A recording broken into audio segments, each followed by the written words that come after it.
Junior clerk कम typist भारतीय railway में एक क्लर्क की भूमिका निभाता है और तमाम तरीके के एडमिनिस्ट्रेटिव टास्क को एग्जीक्यूट करता है। इनका जो प्राइमरी रोल रहता है वो फाइल्स को रिकॉर्ड एंड मेंटेन करना होता है। वीडियो में आगे बढ़ने से पहले मैं बताऊं, मैं दावे के साथ कह सकता हूं इस टॉपिक पर किसी और ने इतना डिटेल्स में वीडियो नहीं बनाया होगा। तो मैं आपसे अनुरोध करता हूं वीडियो को आखिरी तक देखिएगा, काफ़ी हेल्पफुल होने वाला है। लोगों का अक्सर मन में डाउट आता है कि जूनियर क्लर्क कैसे बने। तो देखिए, जो जूनियर क्लर्क में आते हैं वो 3 तरीके से आते हैं। आइदर वो डिपार्टमेंटल एग्ज़ाम देके, जैसे कि LDC GDC देके आते हैं। दूसरा कंपैशनेट ग्राउंड से आते हैं। तीसरा RRB जो एग्ज़ाम होती है डायरेक्ट रिक्रूटमेंट, उस तरीके से आते हैं। तो जो चैनल में पहली बार आए हैं उन्हें बता दूं, RRB NTPC एक एंट्रेंस एग्ज़ाम होता है रेलवे में, जिसके ज़रिए आप रेलवे में आ सकते हो और इसमें तरह तरह के पोस्ट रहते हैं, जैसे लेवल 2 से लेके लेवल 6 तक। तो जूनियर क्लर्क कम टाइपिस्ट लेवल 2 का एक एम्प्लॉई है और इसमें जब आप फॉर्म भरोगे तो इसमें CBT 1 CBT 2 मतलब कंप्यूटर बेस्ड एग्जाम रहता है। तो कंप्यूटर बेस्ड आपको 1 पास करना पड़ेगा, उसके बाद CBT 2 पास करना पड़ेगा, उसके बाद आपको एक स्किल टेस्ट पास करना रहता है जो कि क्वालिफाइंग इन नेचर होता है। उसमें होता ये है कि आपको आइदर हिंदी या इंग्लिश में टाइप करना रहता है। अगर आपको इंग्लिश चूज़ करते हो तो 30 वर्ड्स पर मिनट की स्पीड चाहिए, और अगर हिंदी टाइपिंग अगर आप चूज़ करते हो तो आपको 25 वर्ड पर मिनट की स्पीड चाहिए। आपको ये एग्ज़ाम 10 मिनट के अंदर पास करना रहता है। तो ये इन क्वालिफाइंग नेचर रहता है। जो भी मेरिट बनता है आपको CBT 1 CBT 2 से ही बनता है। ये इसमें आपको पास होना ज़रूरी है, तभी आप जूनियर क्लर्क कम टाइपिस्ट के लिए क्वालिफाई करोगे। और इसका जो क्वालिफिकेशन है ये 12th पास के लिए है। अभी बात करते हैं इनका मेडिकल स्टैंडर्ड की। इनका जो मेडिकल स्टैंडर्ड रहता है वो सबसे लोअर C2 का रहता है। इसमें एक्चुअली मेडिकल स्टैंडर्ड में एक तो पहला चीज़ ये चाहिए कि आपको फिजिकली फिट होना चाहिए, मतलब नॉर्मल जो एक बंदा चल फिर लेता है, जो नॉर्मल रहता है वो होना चाहिए। दूसरा, इनका जो आईसाइट रहता है वो 6/12 का होना चाहिए, ठीक है, विथ और विदाउट ग्लासेस। तो इसमें कभी लोगों को अक्सर डाउट होता है कि चश्मा रहेगा तो चलेगा क्या? जी, इसमें बिल्कुल C2 में आपको चश्मा रहेगा, कितना ही मोटा चश्मा रहेगा चलेगा, कलर ब्लाइंडनेस रहेगा तो भी चलेगा, इससे कोई फ़र्क नहीं पड़ता है। इसके बाद बात करते हैं ट्रेनिंग प्लेस एंड पीरियड की। जो जूनियर क्लर्क कम टाइपिस्ट रहता है, इनकी ट्रेनिंग 21 डेज़ की होती है और ये ZRTI में होता है। इनमें जो सैलरी मिलती है या फिर कह लीजिए स्टाइफेंड, वो 28,258 रुपीज़ के हिसाब से आपको मिलेगा, जो कि होता है बेसिक प्लस DA। एंड इनका जो ड्रेस कोड रहता है, ऐसा इनका कोई ड्रेस कोड रहता है नहीं एक्चुअली। तो ये फॉर्मल ड्रेस आपको पहनना रहता है आपके ट्रेनिंग में भी, एंड जब आप अपना ड्यूटी कर गए तभी भी फॉर्मल ड्रेस जो पहनते हैं जनरली, यूनिफॉर्म कुछ ऐसा रहता नहीं है। अब बात करते हैं पोस्टिंग की। जो क्लर्क रहते हैं इनकी पोस्टिंग कई जगह हो सकती है, जैसे कि डिविजनल हेडक्वार्टर या फिर जोनल हेडक्वार्टर, किसी प्रोडक्शन यूनिट, वर्कशॉप, बड़े स्टेशन या डिपो में, और अन्य डिपार्टमेंट में जहाँ भी क्लर्क की ज़रूरत हो वहाँ पे इनकी पोस्टिंग हो सकती है। जैसे कि मैं अगर और एक बात आपको बताऊं, जो क्लर्क रहते हैं इनका जो डिपार्टमेंट रहता है वो प्री डिटरमाइंड नहीं रहता है पोस्टिंग के पहले। जैसे मैं आपको पता है, फॉर एग्जांपल जो स्टेशन मास्टर है, आपको पता है, सबको पता है, ये ऑपरेटिंग डिपार्टमेंट का एम्प्लॉई है। CCTC है, ये कमर्शियल का है। एंड जो JAA है ये अकाउंट्स डिपार्टमेंट से बिलोंग करता है। लेकिन जो क्लर्क है, जूनियर क्लर्क कम टाइपिस्ट और सीनियर क्लर्क कम टाइपिस्ट, इनकी पोस्टिंग के बाद ही इनको मालूम पड़ सकता है ये कौन से डिपार्टमेंट या कौन से ऑफिस से बिलोंग करते हैं। अब बात करते हैं जॉब प्रोफाइल की। जो जूनियर क्लर्क कम टाइपिस्ट है, इनका जो मुख्य काम रहता है अपने OS को असिस्ट करना और उनके इंस्ट्रक्शन पर काम करना। लेकिन इनका जो मेन जॉब प्रोफाइल वो डिपेंड करता है इनकी पोस्टिंग कहाँ हुई है। इनकी पोस्टिंग अगर पर्सनल डिपार्टमेंट में, एस्टैब्लिशमेंट सेक्शन में मान ली हो गई है, तो वहाँ पे ये लोग आइदर सैलरी का काम कर देखते हैं, कोई रिटायरमेंट का या पोस्टिंग का, म्यूचुअल ट्रांसफ़र का वगैरह वगैरह देखते हैं। अगर इनका स्टेशन या डिपो में हो गया तो वहाँ पे भी जो भी एम्प्लॉयज़ के जो फाइल्स रहते हैं उनको रिकॉर्ड मेंटेन करते हैं। अगर इनका वर्कशॉप में हो गया तो वहाँ पे बिल बनाना, और वहाँ पे भी जो एम्प्लॉयज़ रहते हैं उनके जो डेटा रिकॉर्ड करना, मेंटेन करना रहता है। और अगर स्टोर्स में हो गया तो वहाँ पे जितने भी स्टोर्स में जो भी स्टॉक अंदर आता है, स्टॉक बाहर जाता है, किसी को देते हैं, उनका बिल बनाना। तो ये सारी चीज़ें सब रहती हैं। RRB ऑफिस और RRC ऑफिस, यहाँ पे भी तो सब क्लर्क के काम करते हैं। तो तमाम जगह इनकी पोस्टिंग होती रहती है। मैंने आपको शॉर्ट में बता दिया है, आपको मैं डिटेल में इनका जो जॉब प्रोफाइल है जब मैं सीनियर क्लर्क कम टाइपिस्ट का वीडियो बनाऊँगा उसमें मैं आपको बता दूँगा। अगला है ड्यूटी आवर्स और रेस्ट। इनका अक्सर ये कमेंट से पूछते हैं कि इनका ड्यूटी आवर्स क्या होता है और इनको रेस्ट कब मिलता है। देखिए, इसमें भी डिपेंड करता है कि अगर आपकी पोस्टिंग मान लीजिए हेडक्वार्टर में हुई है, आइदर डिविजनल या जोनल, तो आपको मंडे टू फ्राइडे काम करना पड़ेगा 10 to 6, ठीक है। और आपका जो सैटरडे संडे वो ऑफ रहता है। अगर आपकी पोस्टिंग सेक्शन में हुई है या वर्कशॉप यूनिट, प्रोडक्शन यूनिट, तो वहाँ पे आपको मंडे टू सैटरडे काम करना रहेगा। टाइमिंग वही रहेगा 10 to 6, लेकिन और आपका जो रेस्ट रहेगा वो संडे रहेगा। और इस दौरान आपको जो NH रहता है, नेशनल हॉलीडे, अगर सेक्शन में अगर आपकी पोस्टिंग है तो NH में भी काम करना पड़ेगा। लेकिन अगर हेडक्वार्टर में है तो NH के दिन हेडक्वार्टर बंद रहता है, तो उसमें और बेनिफिट हो जाता है भाई साहब। तो अगर आपका पर्सनल डिपार्टमेंट में अगर पोस्टिंग है हेडक्वार्टर में, तो वो ज़्यादा आपके लिए अच्छा रहेगा। अभी बात करते हैं प्रमोशन के बारे में जी। तो इसका जो जूनियर क्लर्क कम टाइपिस्ट है, लेवल 2 में इनकी पोस्टिंग होती है 1900 ग्रेड पे। तो लेकिन जब लेवल 2 से लेवल 5 में इनको जाने के लिए एक एग्ज़ाम देना पड़ता है, ये इनके लिए कंपलसरी है। मैंने खुद एक जो हमारे CST में एक क्लर्क है OS, उनसे पूछा था क्या इस बारे में, तो उन्होंने बताया था कि आप लेवल 2 से लेवल 5 में जो सीनियर बनेंगे क्लर्क, जूनियर से सीनियर, तो आपको एक एग्ज़ाम देना पड़ता है। तो मैंने उनसे पूछा था अगर इसमें एग्ज़ाम में फेल हो गए तो क्या होगा, तो उन्होंने बताया भाई साहब फेल कैसे हो सकते हैं यार, वही जो काम करते हैं वही एग्ज़ाम में पूछते हैं, तो ऑलमोस्ट हर कोई पास हो ही जाता है। तो लेवल 2 से लेवल 5 में जाने में आपको करीब करीब 2 या 3 साल बाद आपको अपॉर्चुनिटी मिलेगा एग्ज़ाम देना। एग्ज़ाम देने के बाद आप लेवल 5 में आ जाएंगे सीनियर क्लर्क कम टाइपिस्ट में, ठीक है। फिर उतने ही पीरियड के बाद 4 से 5 साल के बाद आप OS बन जाओगे 42 में। फिर उसके बाद OS से फिर चीफ OS बनने में थोड़ा टाइम लग सकता है आपको। मैंने देखा है ऐसे 5 साल या 10 साल भी लग जाता है चीफ OS बनने में, 46 जो ग्रेड पे रहता है, ठीक है, लेवल 7। वो उसका रीज़न ये है कि इनका थोड़ा सा स्लो प्रमोशन है OS बन जाने के बाद, क्योंकि जो पर्सनल डिपार्टमेंट या फिर ये जो क्लरिकल काम है जितना भी, ये थोड़ा सा मतलब लाइट जॉब है, एक तरीके से लाइट जॉब है, टेबल जॉब है, खाली आपको फाइल मेंटेन करना और इनका भी जो काम रहता है। लेकिन जो सेक्शन में जो काम करते हैं, जैसे सेशन मास्टर हो गया, train manager and JE, SSC और लोको पायलट, ठीक है, जितने भी सब काम करते हैं, जब ये डीकैटेगराइज हो जाते हैं, जिनका बाईपास सर्जरी हो गया, किसी आँख का ऑपरेशन हो गया, कोई हैंडीकैप हो गया किसी वजह से, तो इनको फिर OS बना दिया जाता है या चीफ OS बना दिया जाता है।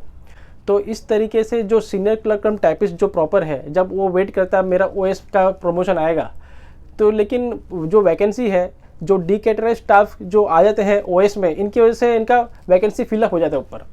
तो इसी वजह से OS या चीफ OS बनने में थोड़ा टाइम लग जाता है डीकैटेगराइज स्टाफ के आ जाने की वजह से। तो ये थोड़ा सा ड्रॉबैक मानता हूँ, लेकिन क्या करें, उनको डीकैटेगराइज हो गया, कहीं ना कहीं तो देना है। हार्ड जो प्रॉपर जो काम करते हैं वो तो नहीं कर पाएंगे, तो आइदर उनको अपना पर्सनल डिपार्टमेंट या फिर क्लर्क, जहाँ पे भी क्लर्क है OS है, चीफ OS बना दिया जाता है, या फिर CBS या फिर उनका मतलब CTI, ये सब भी बना देते हैं। डिपेंड करता है उनका डीकैटेगराइजेशन कितना सीरियस है।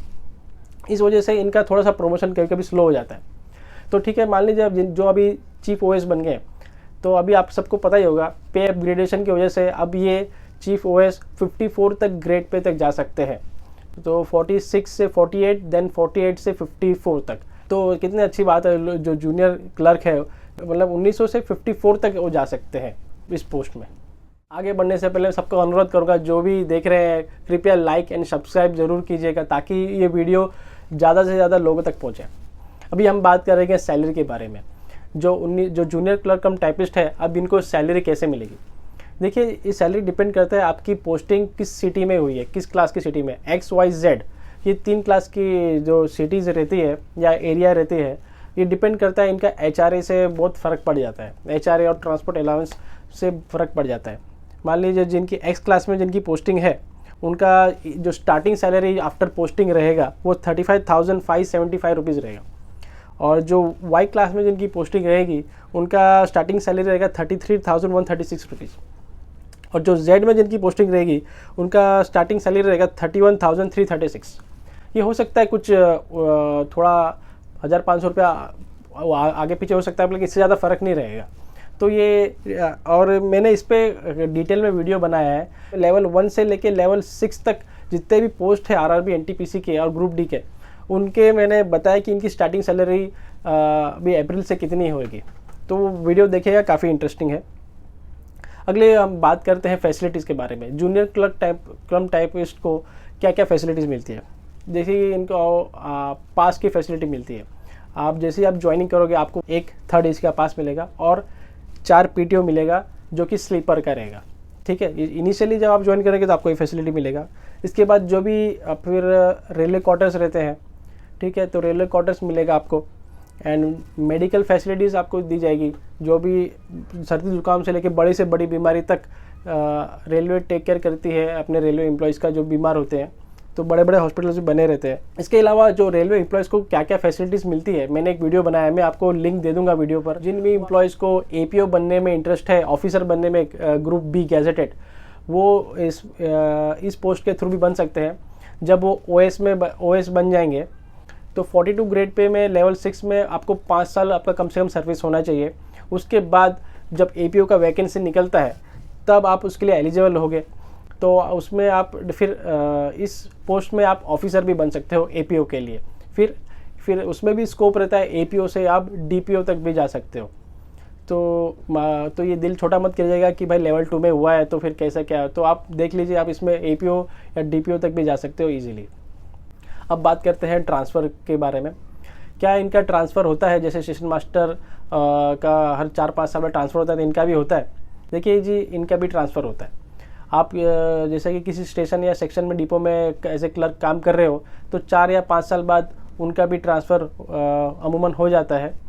और जो हेडक्वार्टर में काम कर रहे हैं उनका ट्रांसफ़र कैसे होता है? वो अभी मान लीजिए कोई एक सेक्शन, हर एक क्लर्क को एक सेक्शन दे दिया जाता है, वो OS के अंडर में काम करते हैं, ठीक है। तो मान लीजिए कोई म्यूचुअल ट्रांसफ़र या खाली ट्रांसफ़र का देख रहा है, तो फिर उसे कुछ सालों बाद उसको पे शीट में ले लेंगे, ठीक है। फिर अलग सेक्शन, फिर रिटायरमेंट का अलग सेक्शन रहता है। तो इसी तरीके से अलग अलग सेक्शन बने रहते हैं, तो इनका आपस में टेबल चेंज होता रहता है ट्रांसफ़र के रूप में। और जो सेक्शन में काम करते हैं उनका स्टेशन या डिपो चेंज होता रहता है, तो इनका भी ट्रांसफ़र होता रहे, ऐसा नहीं कि नहीं, बिल्कुल नहीं होता है। अभी बात करते हैं मेरिट एंड डीमेरिट की। इसमें जो पहले बात करते हैं डीमेरिट्स की, तो ये क्लर्क में क्या डीमेरिट हो सकता है? देखिए, इसमें सैलरी आप कंपेयर टू बाकी पोस्ट जो है, जैसे कि मान लीजिए TNC हो गया या लोको पायलट ALP हो गया, उनसे आपको सैलरी कम मिलती है। क्यों? क्योंकि उसको नाइट ड्यूटी अलाउंस नहीं मिलेगा आपको, ठीक है। इसमें आपको OT का कोई सवाल ही नहीं। अगर आपकी हेडक्वार्टर में पोस्टिंग है तो आपको NH भी नहीं मिलेगा, ठीक है। तो इस तरीके से आपकी सैलरी कम हो जाती है। और दूसरा है इसमें स्लो प्रमोशन। OS या चीफ OS में आपको जाने में काफ़ी समय लग जाता है। इसका रीज़न है, मैं आपको वीडियो में पहले बता चुका हूँ। तीसरा है, शायद से ये कोई हो सकता है, सब्जेक्टिव हो सकता है, ये जॉब सेटिस्फैक्शन। जितना एज ए स्टेशन मास्टर मुझे जॉब सेटिस्फैक्शन आता है लोगों की हेल्प करके, और जब हम स्टेशन में काम करते हैं तो जब लोगों की हम हेल्प करते हैं, हालांकि वो हमारा पार्ट ऑफ वर्क ही है, लेकिन वो इतने हम्बल हो जाते हैं यार कि मतलब क्या बताएं। कि जैसे कि कभी हम लोग, ऐसा होता है कि भाई किसी का सामान घूम गया है, हमने उसको ढूंढ के बता दिया है, हमारा हाथ रिक्वेस्ट करके हम लोग थैंक यू बोलते हैं, गले मिलते हैं, मतलब ऐसा है। तो बहुत जॉब सेटिस्फैक्शन मेरे ख्याल से लगता नहीं शायद उनमें इस तरीके के हो सकता है, हालांकि उनको पता नहीं, उनको शायद ज़रूरत भी नहीं इस चीज़ की। खैर, अभी इनके बात करते हैं इनके मेरिट के बारे में। मेरिट इनका डीमेरिट पे भारी पड़ता है। जो पहला जो मेरिट है इनका फिक्स ड्यूटी टाइम टेबल। जी, आपको डेली एक ही टाइम पे जाना है, एक ही टाइम पे आना है, जिससे आपका पूरा दिनचर्या आपका सही रहता है, आपका शेड्यूल बिगड़ता नहीं है, आपकी फैमिली भी डिस्टर्ब नहीं होती है आपके, क्योंकि इसमें कोई शिफ्ट वर्क नहीं होता है। अगला है आपका संडे ऑफ रहता है, तो ये भी रेस्ट भी फिक्स होना, ये भी काफ़ी एक एडवांटेजेस है। वो एक ऑपरेटिंग का बंदा ही समझ सकता है भाई, रेस्ट अगर आपका फिक्स हो, आपका टाइम टेबल फिक्स हो, तो कितना अच्छी बात है वो।